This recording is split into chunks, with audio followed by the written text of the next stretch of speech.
வேணாம்மா, பசிக்கணும்மா. கொஞ்சம் பொறுத்துக்கப்பா, அப்பா வெளியில போயிருக்காருல, வந்த உடனே சமைச்சு போடுறேன். இப்படிதான் நீ 2 நாள் போய் சொல்லிட்டே இருக்க. இப்ப சாப்பாடு போட போறியா இல்ல? பசிக்குது. சாப்பாடு போடனா வீட்டுக்கார மேடம் போமா. ராஜா, ராஜா, ராஜா.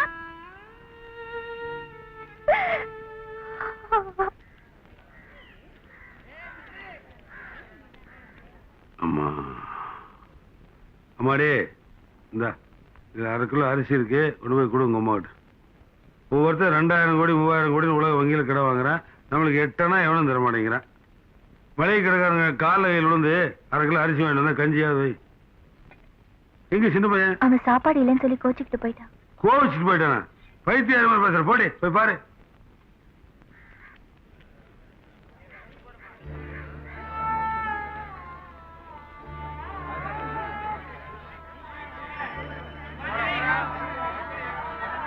அண்ணா பசிக்குது, மண்ணு கொடுங்கண்ணா.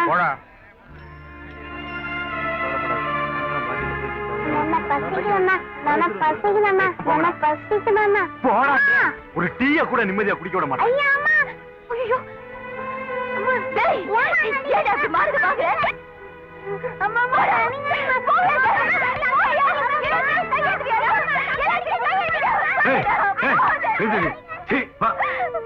பையன் போட்டு இப்படி அடிக்கிற? அவன் என்ன காரியம் பண்ணிட்டு வந்திருக்கா தெரியுமாங்க? என்ன கொலையா பண்ணா? கடையில போய் பிச்சை எடுத்துட்டு இருக்காங்க.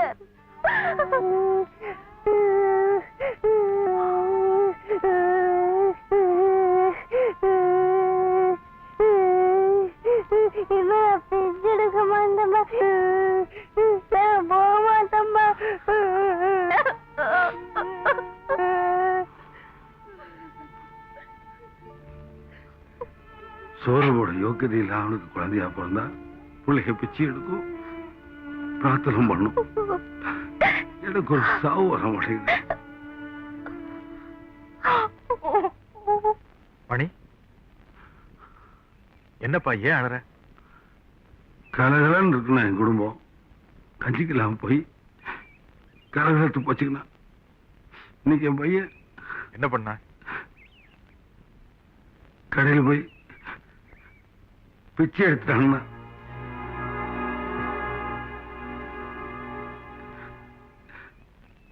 இனிமே இந்த ரோட்ல நான் எப்படி தலை நிமிர்ந்து நடக்க முடியும்? என்ன மணி அர்த்தமெல்லாம் பேசிட்டு இருக்க? இது ஒரு பெரிய பிரச்சனையா? இப்போ ராமசாமி அண்ணன் கிட்ட பணம் இல்லைன்னு வச்சுக்க, உங்ககிட்ட டீ வாங்கி தர சொல்ல மாட்டாரா? அதே மாதிரி உங்ககிட்ட காய்ச்சலாட்டி அவர்கிட்ட பீடி வச்சுக்கிட்ட வாங்கி குடிக்க மாட்டியா? குழந்தைங்கிற விளையாடுத்தனமா கையை நீட்டிச்சு, அதை போய் பெரிய பிரச்சனையா எடுத்துக்கிட்டு பாருப்பா. இப்போ நான் மாலை கிட்ட எல்லாம் ஒரு 2 ரூபா தருமா? எல்லாம் சேர்ந்து கலெக்ட் பண்ணி இன்னைக்கு மணி வீட்டுக்கு 4 போட்டல பிரியாணி வாங்கிட்டு போறோம்.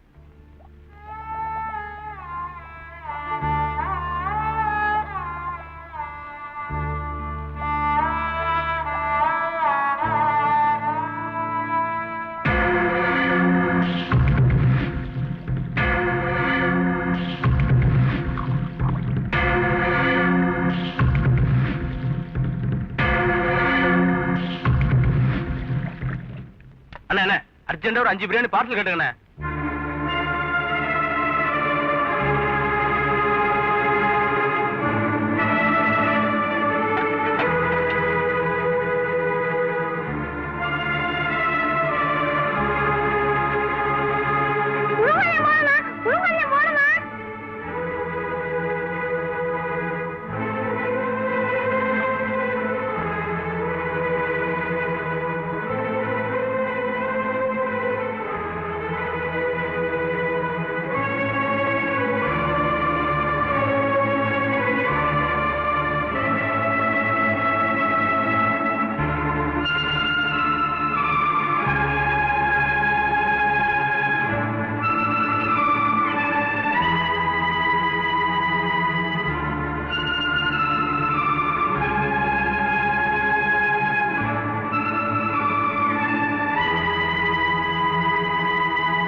ஐயோ ஐயோ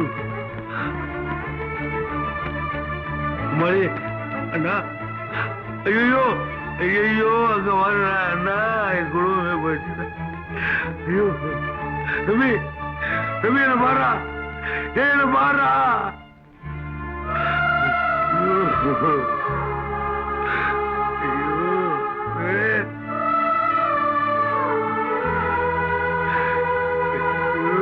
இப்படி பாக்குறா இருக்கு இங்க பாருங்க அண்ணா அண்ணா அண்ணா என் குழுவே போயிடுச்சுடா எனக்கு நீ யாரா இருக்கா அண்ணா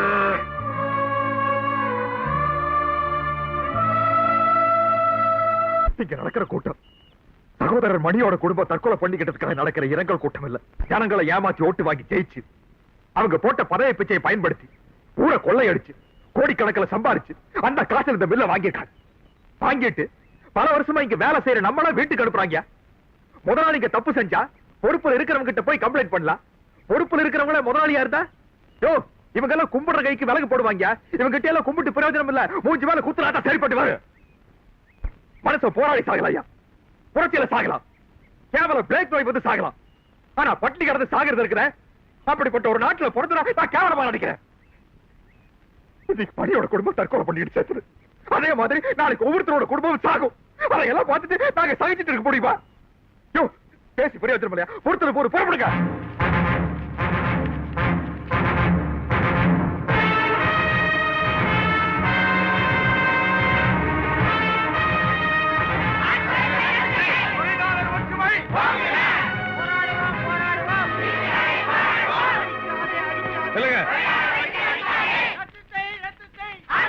எல்லாரும் அப்படியே உட்காருங்க உட்காருங்க.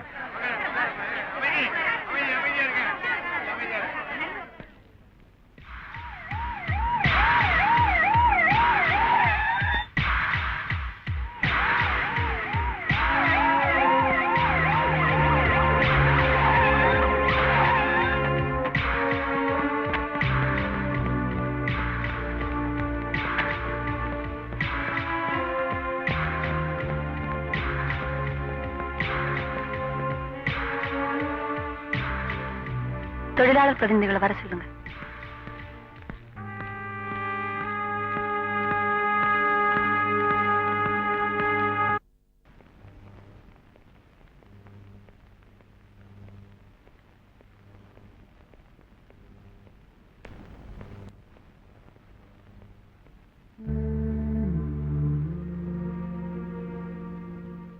மிஸ்டர் கலிவர்தன், நீங்க தொடர்ந்து நடத்துற வேலை நிறுத்த போராட்டத்தினால உற்பத்தியை முடக்கி முதலாளிகளை பண்ணி வைக்கலான்னு பாக்குறீங்க.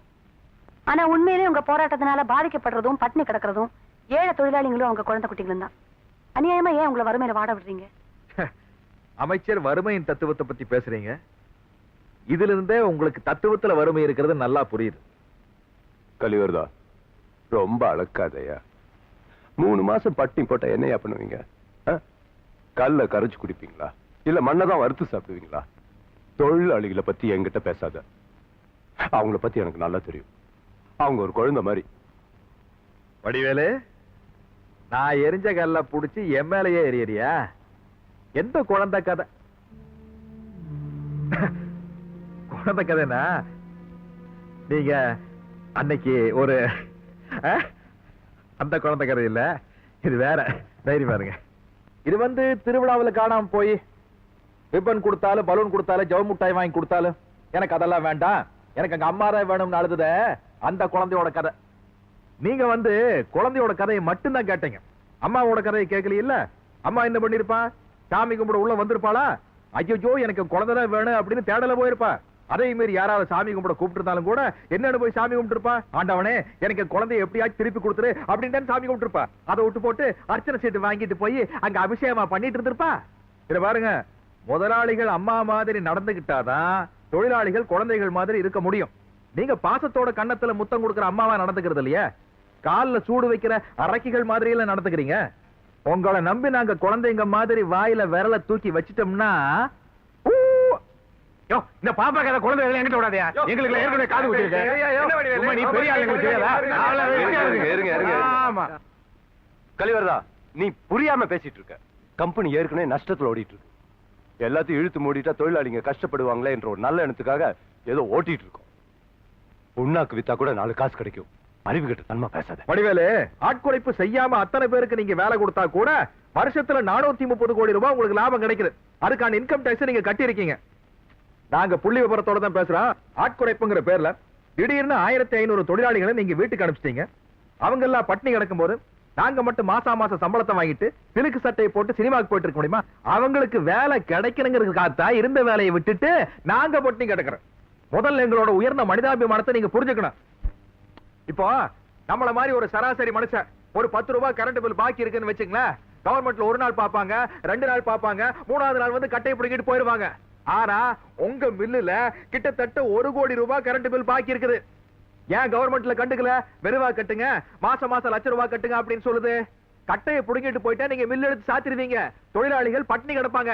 அதுக்காக எங்களுடைய வரி பணத்துல அரசாங்கம் உங்களுக்கு பண்ற சலுகைகளை நீங்க எல்லாம் நல்லா அனுபவிச்சுக்கிட்டு எங்களை வீதியில நிறுத்தினா நாங்கெல்லாம் பார்த்துக்கிட்டு சும்மா இருப்போம்.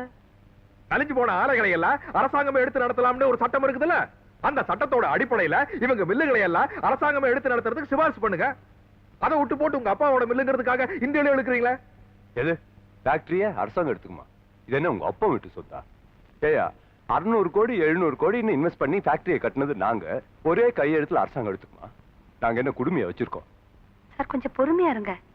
எப்படி மேடம் பொறுமையா இருக்க முடியும்? அவன் என்ன பேசிட்டு இருக்கான்? கலிவர்தன், நீ இங்க பேச்சுவார்த்தை நடத்துறதுக்காக வரல, கலவரம் பண்றதுக்காக நீ வந்திருக்க. இது பாரு, 8 அணா 1 ரூபா கூலி வாங்குறவனுக்கே நீ வந்து எடுபடி. நீயே இப்படி பேசுறன்னா கோடி கணக்குல இன்வெஸ்ட் பண்ண நாங்க எப்படி பேசணும்? இந்த மாதிரி பேச்சுவார்த்தைக்கெல்லாம் நான் ஒத்துக்க மாட்டேன். பேச்சுவார்த்தைங்கிறது 2 தரப்பாரு கூடி பேசினதுக்கு அப்புறம் முடிவு பண்றது. நீங்க எல்லாம் வீட்லயே கூடி பேசினதுக்கு அப்புறம் ஒரு நாம்கே வாஸ்தே நம்மளை கூப்பிட்டு இருக்கீங்க. இது சரிப்பட்டு வராது. மிஸ்டர் கலிவர்தன், ஒரு நிமிஷம். அரசாங்கமே மதிச்சு உங்களை பேச்சுவார்த்தை கூப்பிட்டு இருக்கு, அலட்சியப்படுத்திட்டு போறது அவ்வளவு நல்லா இல்ல. 5 வருஷம் தான் உங்க ஆயுசு, அதுக்குள்ள 500 தடவை வெளிநடப்பு பண்றீங்க.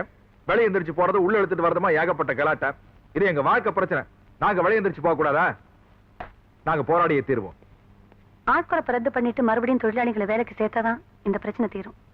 முதற்கட்டமா குறைஞ்சபட்சம் பாதி தொழிலாளிகளாவது வேலைக்கு எடுத்துக்கங்க. போராடுவோம், போராடுவோம். தொழிலாளர் ஒற்றுமை